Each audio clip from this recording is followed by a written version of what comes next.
Hickok 45 here with a Winchester Model 1300 Defender. And you know what? I thought I'd start right off by smoking some pot and creating some blue mist in honor of Kentucky. Oh, yeah, look at that. Oh, blue mist. Any more? Any more? I guess not. Let's get that.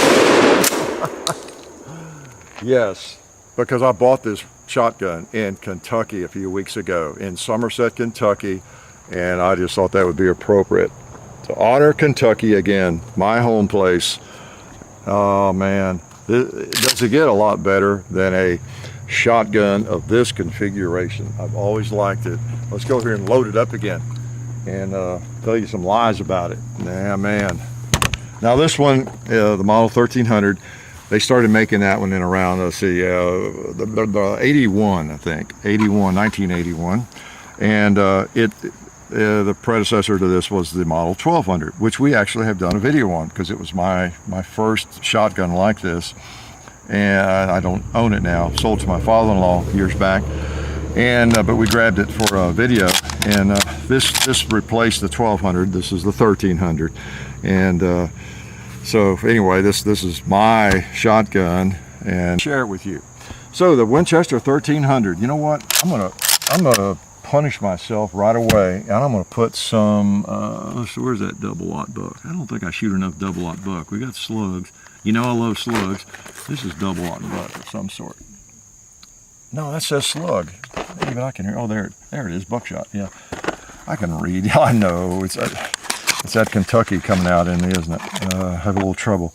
I'm going to put the safety on, and I'm going to crank this thing full. It just holds one in the chamber, okay? Everybody make a note of that. But it holds 7 in the tube. 2, 3, 4. Doing something my relatives can't do in Kentucky. Count to 7. So that was 4, 5, 6. Now watch it not hold that 7th one. Oh, it did. Okay. Sometimes if a shell is just a tad bit longer, you know, it'll make a liar out of you. Shotgun shells vary a little bit. All right. So we have 7 plus 1.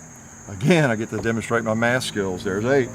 And it's going to break my shoulder, but that's okay. Oh, we got some pretty cool targets for double-aught buck.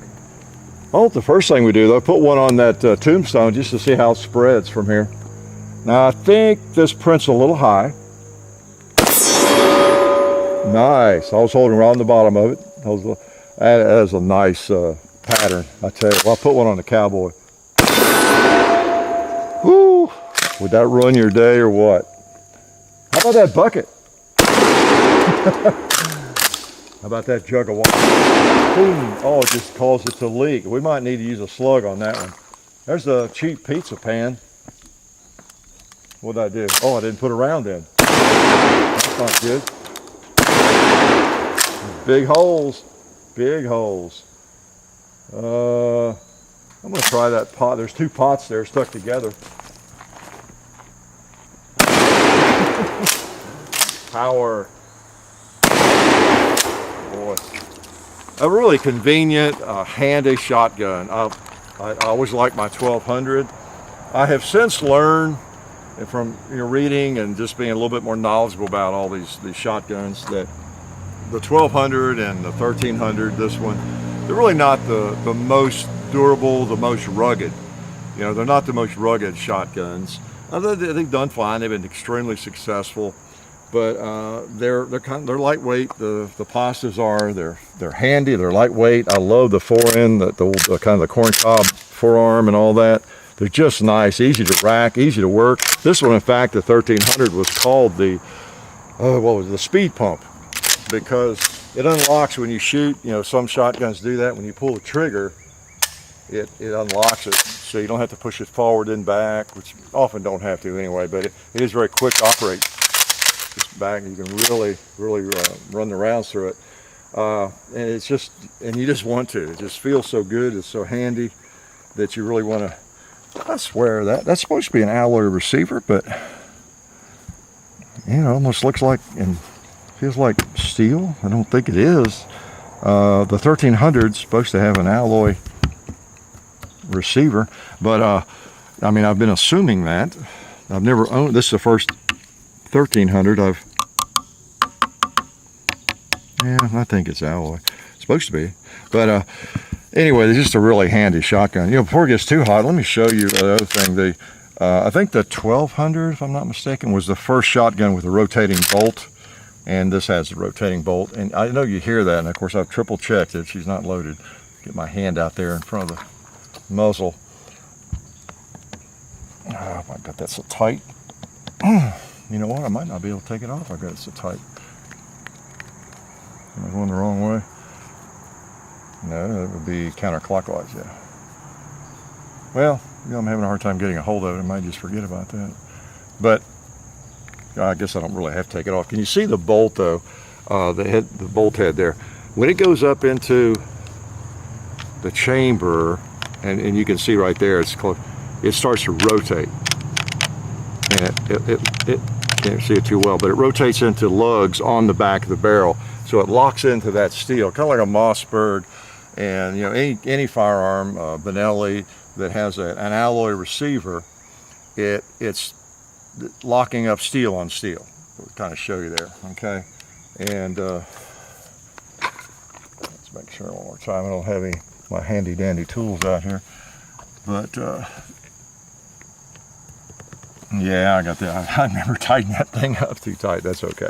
But the barrel comes off. You take that off, and the spring is captured, so it doesn't come flying out on you, and then the barrel just slips off so simply. So it's an easy firearm to mess with, clean, and handy.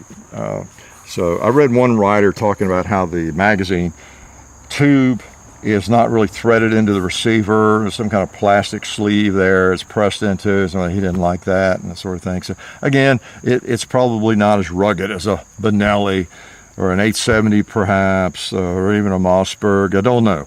But if you've ever had one, a 1200 or a 1300, you've shot it much, you know, share your opinions on it. I shot that 1200 quite a lot, and I don't recall having trouble with it, but I didn't take it to war or to battle. So we got to try a couple of slugs, don't we? And yeah, you got some out here already. The kind of the history of this with Winchester, very quickly. I've talked about some of this in past videos probably, but I guess now we have reviewed the entire line pretty much. Started with the Model 12, you know, in, guess when, 1912, and that went through, I think, 1964, you know, that heavy steel firearm. I've got one. You've seen that.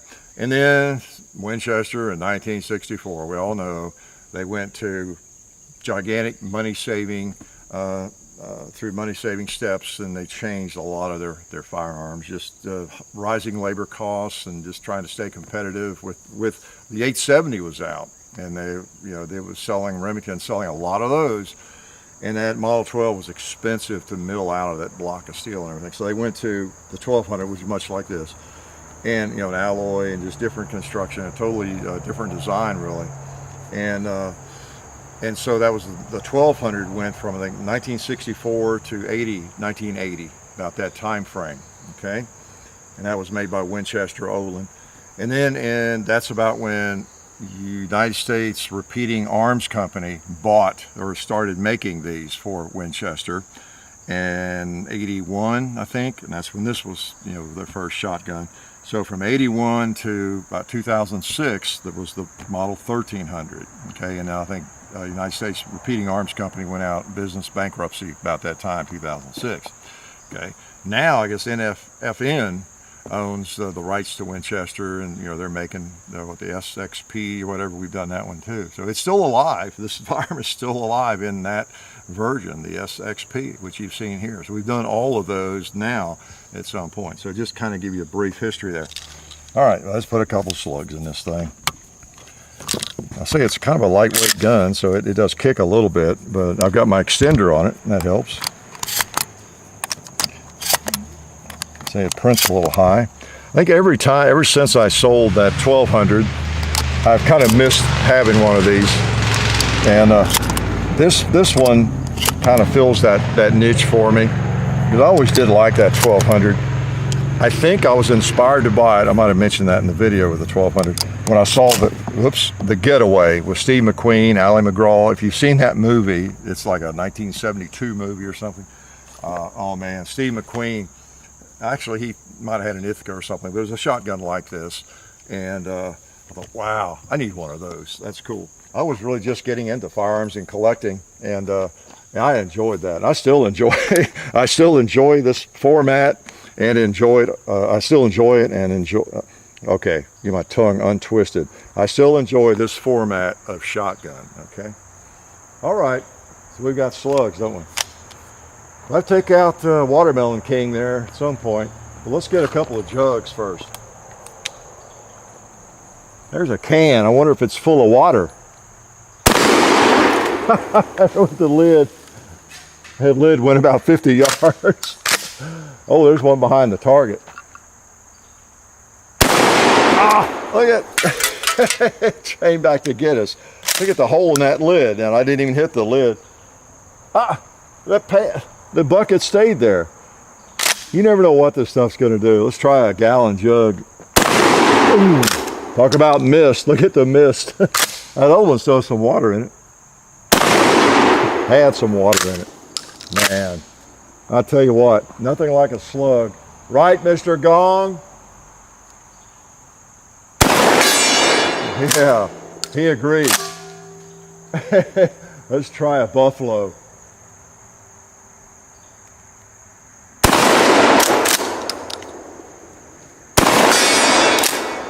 And let's try, how about the Watermelon King? You want to? I've got one left for him. You think it'll take more than one? I kind of doubt it. I think he lost his crown. I'll tell you what, do not tell the gun banners, the anti-gun folks, about these things, okay? Kind of keep it a secret because they will be trying to ban one of our favorite artillery pieces. Let's put the safety on, put some birdshot back in just for fun here. Oh man, nothing like a shotgun. I've probably said that a few times over the years, haven't I? I never grow weary of shooting a shotgun. Do I grow weary of shooting anything? No. How could that ever happen? I would worry about anybody who got tired of shooting, you know? All right. All right. So we've got some rounds in that. What do we have left to shoot? Well, let's just put one on the target over here. This is birdshot, but that's okay.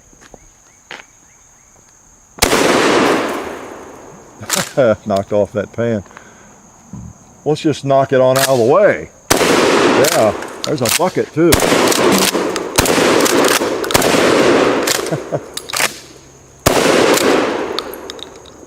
Ah, clay pigeons. See the clay pigeons? Now this is the way to shoot clay pigeons. I've always had difficulty hitting them coming through the air. I'll bet I can hit this one. Look at that. Yeah, I can break a clay pigeon as well as anybody. It just needs to be sitting still, right? All right, we'll put a few more in and let you go. So the 1300, I don't, and you know the cool thing about this shotgun is I got it at a really bargain price. Really less than I should have paid probably. It was at a gun show in Somerset a couple weeks ago. Got it for $2 1/4, and I think they originally had $275 on it, but it was very negotiable. You know, it had been refinished. It's been parkerized. I don't think any of them came like that. I believe it's been parkerized, and even the wood furniture looks to me like it might have been refinished. That's just too nice, because this one I couldn't get the exact year on it, but through the serial number and what research I did, it looks like around 2000 is the vintage on it. And so, you know, it's been refinished, I guess. Tell me if you know differently. I don't know that any of them came like this. So, and it looks like it wasn't all that long ago. It had been parkerized, if that is parkerization, don't know. But it is the Defender model, the Winchester 1300 Defender, which you know, gives you that length barrel and 7 rounds in the tube for 2 3/4. So all of that. So, you know, I mean, my gosh, for that kind of money, even 300, you know, just a pretty good old shotgun. there's no excuse for not having a decent firearm if you need one, want one. What was I going to put in here? I know what. We're going to finish up with one of my favorites, Slug City, right? Slug City. We'll see, we put it on safe and go ahead and put 8 in, just in case my shoulder thinks it's going to get a rest. We appreciate y'all coming to watch. I know we say that hopefully often enough, but we really mean it. Appreciate you supporting us, you folks over on the Patreon account, the Gone Club members. We appreciate you all. Appreciate everybody watching and, you know, chiming in. There's a lot, you know, we talk a lot about the trolls and haters that hang around the internet. They don't have much else to do, trying to build themselves up by tearing other people down. You know, that middle school stuff. Actually, that's an insult to the middle schoolers I used to teach, to even say that. There's some adults who are way worse than middle schoolers, but that's just such a small percentage. There's so many, what I was going to say, there's so many constructive folks on the internet, on our videos that share their experience with firearms, that, you know, it's really appreciated, because people who read the comments, of course, they ignore the stupid stuff, you know, but you know, they learn something. I learn something quite often, okay? And I probably don't mention enough, you know, if you throw in hashtags and links and all that kind of stuff, that stuff gets filtered out, because, you know, everybody in the country is trying to advertise something on our videos, because we have so many viewers, so many smart viewers like you all. So be aware of that. If you ever post something, there could be a word or a link or something like that you've thrown in there and don't realize it, that's not going to post. All right. One reason I put slugs in was that I saw some cinder blocks down there. Let's see, maybe I can take that topping off first.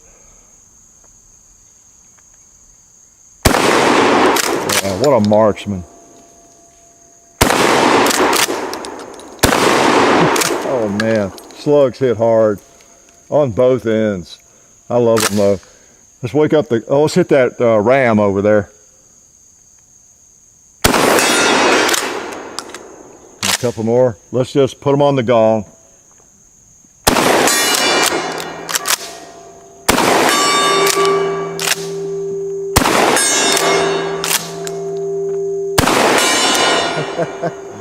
How's that for a great way to end?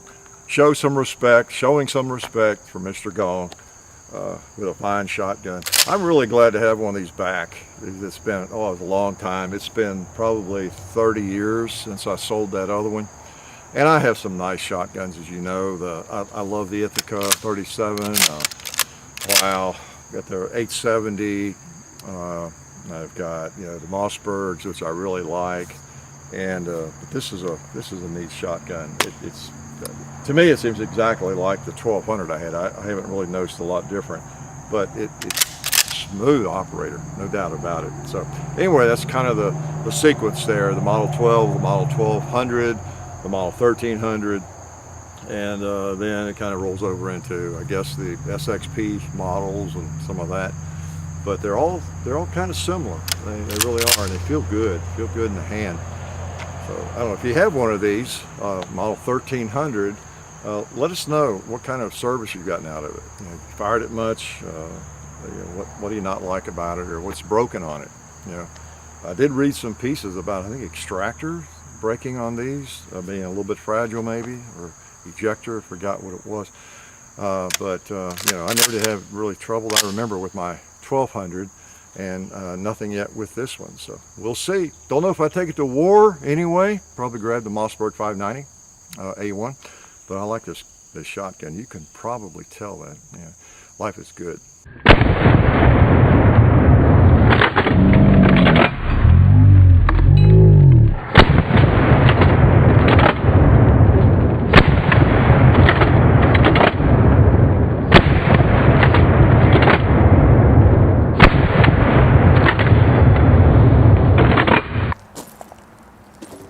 Hi, welcome to the end of the video. It's good to see you guys here.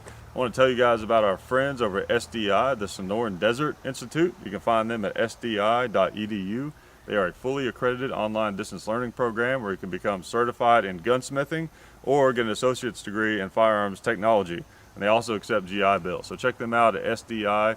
And while you're on the internet, please also check out some of the other stuff we got going on. There's the Hickok 45 and Son YouTube channel. There's the Hickok 45 Facebook. There's the real Hickok 45 on Instagram. There's Hickok 45 on Twitter. I've got John_Hickok 45 on Instagram. There is a John Hickok Facebook page. We have full30.com. There's our website, hickok45.com. We'll keep it simple for you. You can also find our store where we sell shirts and stuff like that on the website. There's also links on the main channel page and in the description and all that good stuff. And please be sure to check the descriptions in the videos every now and then, because we'll put information in there sometimes that might be useful to you. Who knows? But I appreciate you guys for watching the whole video. I hope that you enjoyed what you saw. I'm sure that you did, and if you didn't, we'll probably hear about it. But I'll see you guys later, and thanks.